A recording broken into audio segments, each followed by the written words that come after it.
hood pins.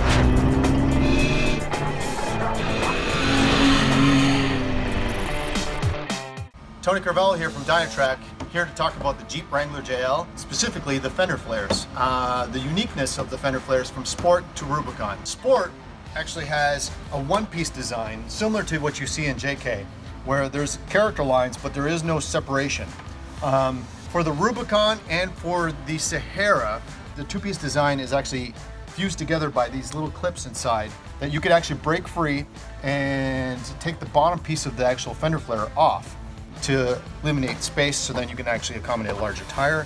And the same thing goes with the Sahara. The one thing I have to take note is when you do take this piece off, you lose the turn signal. And when you remove that turn signal, the dash will light up and indicate that there's something wrong. But it'll still function, everything will function. So what we did here with the Code 1, in order to get these large 42-inch tires to fit properly with the minimal amount of lift that we actually installed on the vehicle, I did have to do some trimming, and as you can see, I tried to cleanly trim it as smooth as I possibly can to allow for space. And what I also did was, because I did not want to lose the turn signal, I wanted to make sure I kept the turn signal to really signify that it's a JL. When the turn signal is mounted in here, it's mounted in a couple different key spots.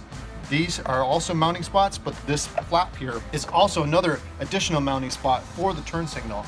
And what I did is actually see this bend line. I actually trimmed and cut this piece, and then slowly started trimming the corners here, just ever so slightly, to make the 42-inch tires fit. With smaller tires, 40, 37-inch tires, there might be some rubbing, and you could do some slight trimming here and some slight trimming on this side. But the wheel wells itself are large enough that I don't think there's going to be a tremendous amount of trimming on the inside of the front wheel wells. And then for the rear, for Code 1 Jeep on the 42s, I actually did some slight trimming on the back side here and on the body itself right here. This is a small lift with big 42s. With 37s or 40s, I'm assuming there's be light trimming here and some very light trimming here, or none, depending on the tire and the tire application.